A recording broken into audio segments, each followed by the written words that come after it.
Assalamualaikum warahmatullahi wabarakatuh. Halo teman-teman semua. Kembali lagi bersama saya Latifah Azhara. Dan pada kesempatan kali ini saya akan membahas bab yang ketiga yaitu networking models. Pada video kali ini ada 8 materi yang akan kita bahas. Yang pertama ada konsep networking models, kedua TCP/IP model, ketiga TCP/IP model application layer, keempat TCP/IP model transport layer, kelima TCP/IP model network layer, keenam TCP/IP model data link layer and physical layer, ketujuh encapsulation and decapsulation, dan yang terakhir OSI model. Oke, langsung saja kita masuk ke pembahasan yang pertama, yaitu konsep networking models. Ketika kita berbincang tentang networking model, maka ini sangat identik sekali dengan yang namanya komputer, yang mana kita mengetahui bahwasannya jaringan komputer mengacu pada perangkat komputasi yang saling terhubung, serta dapat saling bertukar data dan berbagi sumber daya antara satu dengan yang lainnya. Nah, angka yang tepat dalam memasuki pembelajaran administrasi jaringan seperti pada kebanyakan vendor lain, baik itu Cisco, Microtik Univer, ataupun yang lainnya. Tentunya kita perlu menguatkan basic fundamental dari jaringan komputernya terlebih dahulu. Nah, langkah yang tepat untuk bisa mempelajari fundamental jaringan komputer ialah dengan mempelajari yang namanya networking model. Yang mana pengertian dari networking model itu ialah satu aturan yang mendefinisikan bagaimana kumpulan perangkat komputasi bisa saling terhubung dan berkomunikasi. Nah, perangkat komputasi itu kan ada banyak sekali ya teman-teman. Tidak hanya komputer saja, ada juga server dan juga semacamnya. Itu kan pasti bersumber dari berbagai vendor ya teman-teman. Yang mana berarti di sini kata kuncinya adalah bagaimana antara vendor bisa saling berkomunikasi antara satu dengan yang lainnya. Maka dari itu, agar bisa saling berkomunikasi, dibutuhkanlah yang namanya aturan. Dan aturan itu disebut dengan networking models. Nah, saat ini open standard networking models yang tersedia dan terkenal ada dua, yaitu TCP/IP model dan OSI model. Lalu apa yang terjadi sebelum adanya networking model itu? Kita lihat pada slide selanjutnya. Nah, di sini before open networking access, yang mana sebelum networking models ada, itu setiap vendor memiliki networking modelnya tersendiri. Salah satu contohnya di mana pada tahun 1974 di vendor IBM membuat networking model miliknya sendiri yang bernama SNA atau System Architecture Network. Ketika setiap vendor memiliki model tersendiri, maka akan timbul masalah. Nah, apa masalahnya? Masalahnya jika suatu jaringan komputer itu terdiri dari beberapa vendor dan setiap vendor memiliki networknya sendiri-sendiri, maka itu akan timbul kesulitan untuk menghubungkan antara vendor, karena mereka semuanya memiliki modelnya sendiri. Nah, maka dari itu dibuatnya network model, yang mana dia itu sebagai pembuka dari setiap vendor untuk bisa saling berkomunikasi dan bertujuan untuk menjembatani antara vendor satu dengan yang lain. Kemudian, jika kita singgung terkait sejarah dari kedua networking model tersebut, untuk model yang asli itu dibuat oleh lembaga ISO, adapun TCP/IP dibuat oleh lembaga DoD atau Department of Defense. Dan untuk saat ini yang paling sering digunakan ialah konsep dari TCP/IP model. Oke, selanjutnya adalah TCP/IP model.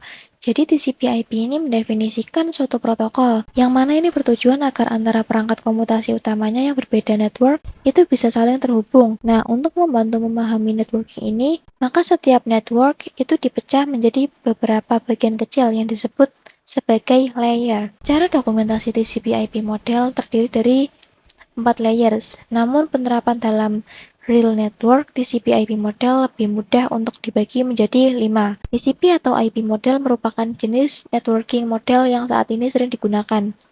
Jadi TCP/IP itu mendefinisikan suatu protokol agar antar komputer utamanya yang berbeda network itu bisa saling berkomunikasi. Oke, selanjutnya kita akan membahas layers yang ada pada TCP/IP models. Jadi networking model adalah sebuah model atau referensi dalam pengembangan dan pemahaman komunikasi data pada jaringan komputer. Secara sederhana, penjelasannya seperti ini.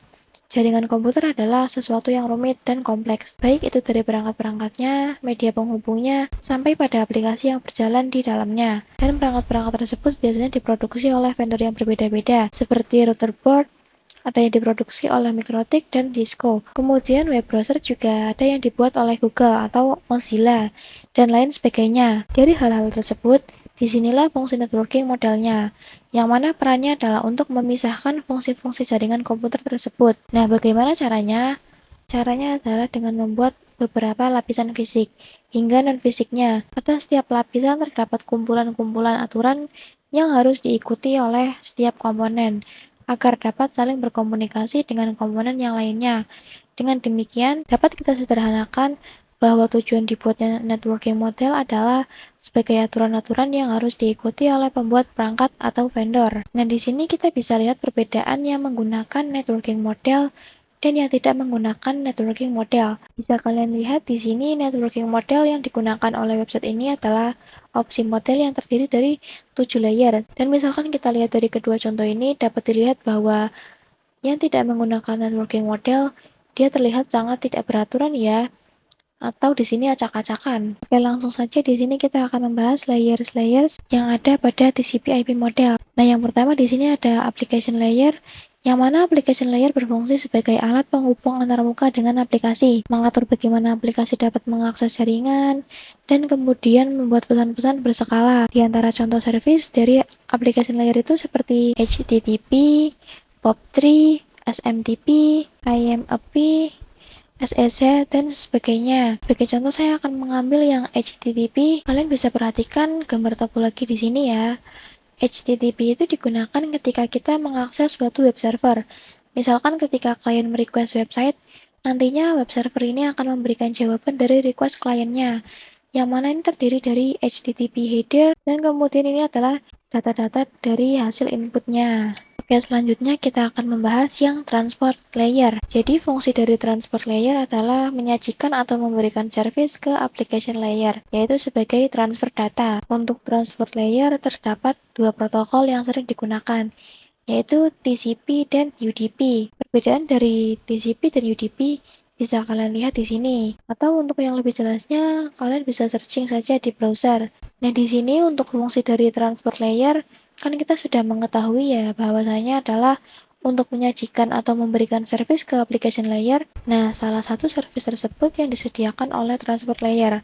Sebagai contoh di sini saya akan menggunakan yang TCP, yang mana salah satu mekanisme yang disediakan oleh transport layer khususnya pada TCP adalah error recovery mekanisme. Bisa kalian lihat ilustrasinya di sini. Cara kerja error recovery ini ketika ada klien yang merequest website, di sini output dari transport layer itu terdapat di TCP header yang nantinya akan diproses dan nantinya akan ditransport ke perangkat jaringan.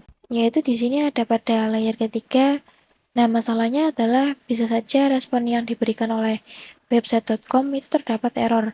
Mungkin pada jaringannya terdapat overcloud ataupun lain sebagainya. Maka jika terjadi kejadian seperti ini, nanti klien akan request lagi. Jadi pada layer kedua ini kan nanti overcloud. Nah, nanti klien akan merequest lagi dan mengembalikan data yang error tadi.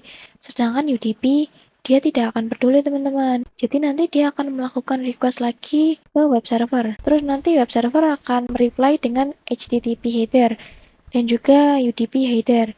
Nah, ketika nanti terjadi overcloud, si UDP ini tidak akan peduli. Oke, kita lanjut ke yang network layer. Bisa kalian perhatikan di sini untuk network layer yang terdapat satu contoh yaitu IP, yang mana IP sendiri berfungsi untuk menyambungkan satu perangkat ke perangkat lainnya.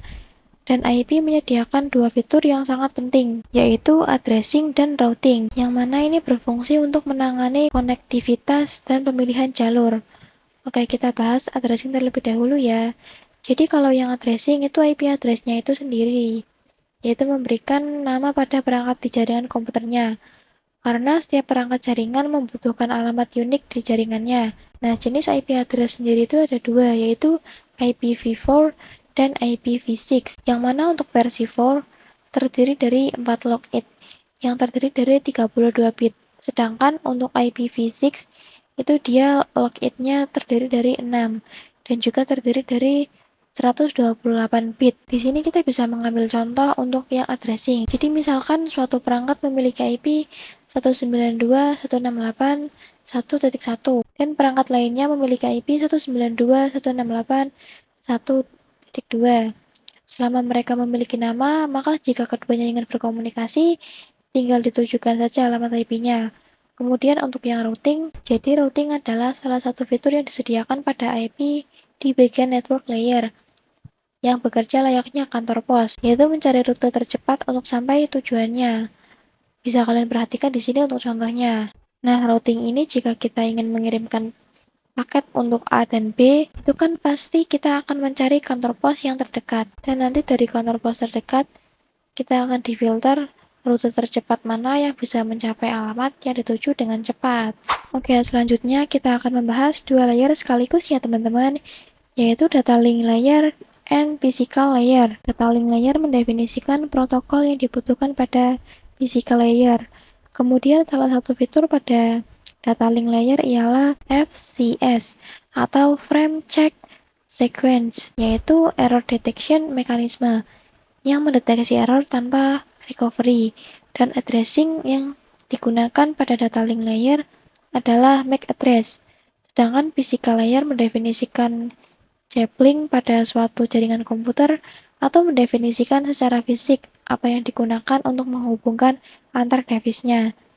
Nah, jika kita ingin berkomunikasi dengan perangkat lain, kita pasti membutuhkan perantara yang bisa menghubungkan perangkat kita dengan perangkat yang lainnya. Jadi, physical layer itu mendefinisikan secara nyata. Kita dapat menghubungkannya menggunakan wired atau mungkin wireless. Nah, dalam hal ini biasanya kita menggunakan kabel UTP yang berbasis wired ya teman-teman. Nah, dalam hal ini biasanya kita menggunakan kabel UTP yang berbasis wired ya teman-teman. Sedangkan jika kita menggunakan gelombang elektronik, itu untuk yang berbasis wireless. Oke, sekarang kita akan membahas encapsulation dan decapsulation. Encapsulation itu memiliki misi yaitu membungkus data dengan beberapa header. Nah, bisa kita lihat pada ilustrasi gambar ini. Jadi, jika kita memiliki data yang awal mulanya berawal dari application layer, yang kemudian diarahkan ke transform layer, nah ini ditambahkan DCP header ataupun UDP header pada bagian sini. Dan nama dari message ini adalah segmen. Jadi ketika data sudah dibungkus dengan DCP header ataupun UDP header, maka bagian message ini dinamakan dengan segmen. Kemudian ketika kita sudah sampai bagian transport dan ingin diteruskan ke layer berikutnya yaitu ke layer network, di bagian layer network itu akan ditambahkan dengan IP header. Jadi awal mulanya dari data, kemudian di transport layer ditambahkan dengan TCP header, dan di bagian network layer akan ditambahkan IP paket. Selanjutnya ketika sudah sampai data link tersebut, ketika kita arahkan ke data link layer, itu nanti akan ditambahkan ke data link header dan juga data link tailor. Nah, pada bagian ini nama message ataupun pesan pada layar ini dinamakan dengan frame. Sehingga ketika sudah sampai data link layernya, ketika dia ingin masuk ke layer berikutnya, yaitu layer yang terakhir ke bagian physical layer, itu nanti dia sudah berbentuk frame. Kemudian ketika suatu sender ingin melakukan pengiriman paket data receiver, nah maka proses yang terjadi pada networking model ini dinamakan dengan proses encapsulation yang dilakukan oleh sender ketika sender ingin mengirimkan paket ke receiver.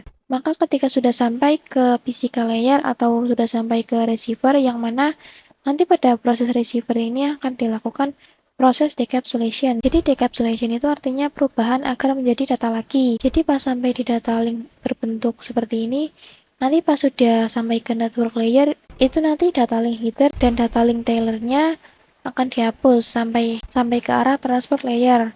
Nanti IP paketnya akan dihapus juga, dan ketika ke arah application layer ke arah pengguna TCP ataupun UDP, header-nya juga akan dihapus sehingga receiver-nya sudah bisa menikmati data yang diterima. Oke, yang terakhir di sini kita akan membahas tentang OSI model. Untuk saat ini model yang sering digunakan hanya TCP/IP, karena untuk dari sisi perkembangan protokolnya atau modelnya, TCP/IP lebih dominan dibanding OSI layer. Namun OSI layer biasa dipelajari karena mudah dipahami. Belum networking model, ada vendor yang membuat atau memiliki networking modelnya masing-masing.